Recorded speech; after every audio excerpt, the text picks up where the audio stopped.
Perkenalkan, nama saya Novia Chandrawulan dari Pendidikan Akuntansi kelas 1A dengan NIM 2004697. Di sini saya akan sedikit menjelaskan tentang fungsi manajemen dan fungsi perencanaan dalam manajemen perusahaan. Untuk mencapai tujuan organisasi atau bisnis secara maksimal, para manajer harus mampu menguasai seluruh fungsi manajemen yang ada. Penjelasan mengenai fungsi manajemen menurut para ahli memiliki banyak kesamaan.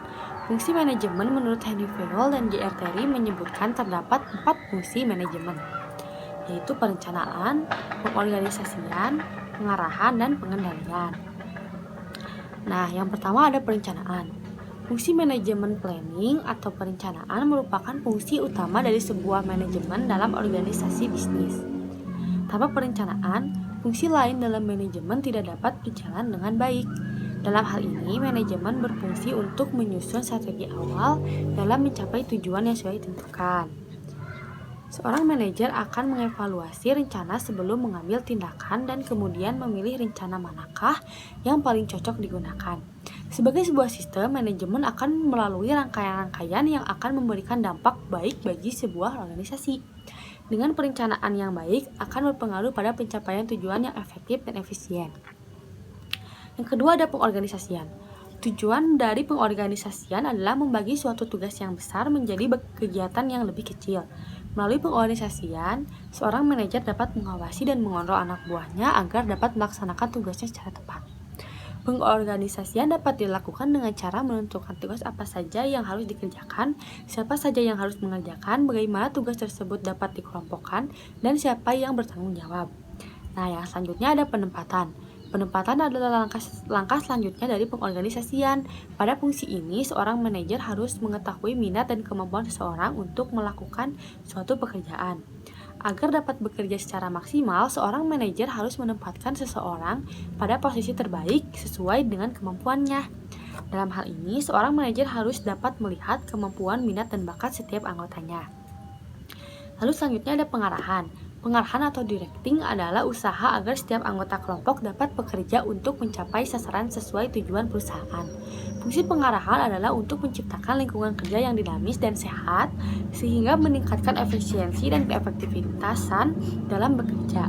Salah satu contoh kegiatan pengarahan adalah pemberian motivasi kepada anggota kelompok atau memberikan tugas dan penjelasan secara rutin. Nah, yang selanjutnya ada pengawasan. Pengawasan atau controlling harus dilakukan agar pekerjaan dapat berjalan sesuai dengan visi, misi, dan peraturan perusahaan. Fungsi pengawasan dapat digunakan untuk menilai kinerja dengan berpatokan standar yang telah dibuat. Juga melakukan perbaikan apabila diperlukan. Contoh dari fungsi pengawasan adalah melakukan evaluasi secara berkala terhadap keberhasilan target dengan mengikuti standar indikator yang sudah ditentukan.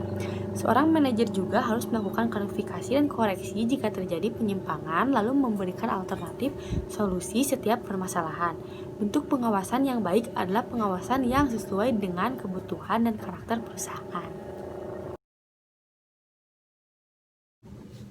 Nah, yang selanjutnya ada fungsi perencanaan dalam manajemen perusahaan. Masing-masing organisasi sangat perlu melakukan suatu perencanaan dalam setiap kegiatan organisasinya, baik perencanaan produksi, perencanaan rekrutmen karyawan baru, program penjualan produk baru, maupun perencanaan anggarannya. Perencanaan atau planning merupakan proses dasar bagi organisasi untuk memilih sasaran dan menetapkan bagaimana cara mencapainya. Oleh karena itu, perusahaan harus menetapkan tujuan dan sasaran yang hendak dicapai sebelum melakukan proses-proses perencanaan. Perencanaan diperlukan dan terjadi dalam berbagai bentuk organisasi, sebab perencanaan ini merupakan proses dasar manajemen di dalam mengambil suatu keputusan dan tindakan. Perencanaan diperlukan dalam jenis kegiatan, baik itu kegiatan organisasi, perusahaan, maupun kegiatan masyarakat. Dan perencanaan ada dalam setiap fungsi-fungsi manajemen, karena fungsi-fungsi tersebut hanya dapat melaksanakan keputusan-keputusan yang telah ditetapkan dalam perencanaan. Perencanaan merupakan tahapan paling penting dari suatu fungsi manajemen, terutama dalam menghadapi lingkungan eksternal yang berubah dinamis. Dalam era globalisasi seperti ini, perencanaan harus lebih mengandalkan prosedur yang rasional dan sistematis, dan bukan hanya pada intuisi ataupun firasat. Dalam manajemen, perencanaan adalah proses mendefinisikan tujuan organisasi, membuat strategi untuk mencapai tujuan itu, dan mengembangkan rencana aktivitas kerja organisasi. Perencanaan merupakan proses terpenting dari semua fungsi manajemen karena tanpa perencanaan, fungsi-fungsi lain seperti pengorganisasian, pengarahan, dan pengontrolan tak akan dapat berjalan. Nah, selanjutnya ada tahap dasar perencanaan. Ada 4 tahap perencanaan, diantaranya tahap 1, menetapkan tujuan atau serangkaian tujuan. Perencanaan dimulai dengan keputusan-keputusan tentang keinginan atau kebutuhan organisasi atau kelompok kerja. Tanpa rumusan tujuan yang jelas, organisasi akan menggunakan sumber dayanya secara tidak efektif. Nah, tahap kedua, merumuskan keadaan. Pemahaman akan sisi perusahaan sekarang dari tujuan yang hendak dicapai atau sumber daya yang tersedia untuk pencapaian tujuan adalah hal yang penting. Karena tujuan dan rencana menyangkut waktu yang akan datang. Hanya setelah keadaan perusahaan saat ini dianalisa, rencana dapat dirumuskan untuk menggunakan rencana yang lebih jauh. Tahap kedua ini memerlukan informasi terutama keuangan dan statistik yang didapatkan melalui komunikasi dalam organisasi. Nah, tahap ketiga, mengidentifikasi segala kemudahan dan hambatan. Segala kekuatan dan kelemahan serta kemudahan dan hambatan harus diidentifikasikan untuk mengukur kemampuan organisasi dalam mencapai tujuan. Oleh karena itu, perlu diketahui faktor-faktor lingkungan, intern dan ekstern yang dapat membantu organisasi mencapai tujuannya atau yang menimbulkan masalah. Walaupun sulit dilakukan, antisipasi keadaan, masalah dan kesempatan serta ancaman yang mungkin terjadi di waktu mendatang adalah sebagian esensi dari proses perencanaan. Nah, yang selanjutnya tahap keempat, mengembangkan rencana atau serangkaian kegiatan untuk pencapaian tujuan tahap terakhir. Nah, dalam proses perencanaan ini meliputi pengembangan berbagai alternatif dalam proses pencapaian tujuan, penilaian alternatif-alternatif tersebut, dan pemilihan alternatif terbaik di antara berbagai alternatif yang ada. Nah, yang selanjutnya ada tujuan perencanaan. Stephen Robbins dan Mary Coulter mengemukakan banyak tujuan perencanaan. Tujuan pertama adalah untuk memberikan pengarahan baik untuk manajer ataupun karyawan non-manajerial. Dengan rencana, karyawan dapat mengetahui apa yang harus mereka capai, dengan siapa mereka harus bekerja sama, dan apa yang harus dilakukan untuk mencapai tujuan organisasi. Tanpa rencana, departemen dan individual mungkin akan bekerja sendiri-sendiri secara serampangan, sehingga kerja organisasi kurang efisien. Tujuan kedua adalah untuk mengurangi ketidakpastian. Ketika seorang manajer membuat rencana, ia dipaksa untuk melihat jauh ke depan, meramalkan perubahan, memperkirakan efek dari perubahan tersebut, dan menyusun rencana untuk menghadapinya. Tujuan ketiga adalah untuk meminimalisir pemborosan. Dengan kerja yang terarah dan terencana, karyawan dapat bekerja lebih efisien dan mengurangi pemborosan. Selain itu, dengan rencana, seorang manajer juga dapat mengidentifikasi dan menghapus hal-hal yang dapat menimbulkan inefisiensi dalam perusahaan. Tujuan yang terakhir adalah untuk menetapkan tujuan dan standar yang digunakan untuk fungsi selanjutnya, yaitu proses pengontrolan dan pengevaluasian. Proses pengevaluasian atau evaluating adalah proses membandingkan rencana dengan kenyataan yang ada. Tanpa adanya rencana, manajer tidak akan dapat menilai kinerja perusahaan. Nah, yang selanjutnya ada keuntungan dari perencanaan. Yang pertama, fokus dan fleksibilitas. Fokus di sini maksudnya mengetahui apa yang terbaik, mengetahui apa yang dibutuhkan, dan bagaimana melayani pelanggan. Fleksibilitas maksudnya beroperasi dan punya pandangan ke depan. Nah, perencanaan juga membantu manajer loh, karena yang pertama, perencanaan berorientasi pada hasil, yang maksudnya menciptakan pengertian arah orientasi kinerja. Terus yang kedua, perencanaan berorientasi pada prioritas, yaitu maksudnya memastikan hal yang paling penting dan mendapatkan perhatian utama. Nah, yang ketiga, perencanaan berorientasi pada keuntungan, yaitu membantu sumber-sumber untuk mendayagunakan kekuatan terbaik. Lalu, perencanaan juga berorientasi pada perubahan, membantu mengantisipasi masalah dan kesempatan sehingga dapat dicapai kesesuaian yang terbaik.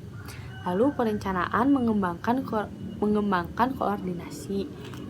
yaitu tujuan-tujuan dari masing-masing subsistem ditata sehingga saling mendukung satu sama lain. Tingkatan tujuan yang lebih tinggi berhubungan dengan tingkatan tujuan yang lebih rendah. Lalu perencanaan mengembangkan pengendalian. Pengendalian meliputi pengukuran dan evaluasi. Perencanaan membantu kemungkinan tersebut dalam menentukan tujuan, keinginan hasil kinerja, dan menentukan tindakan khusus.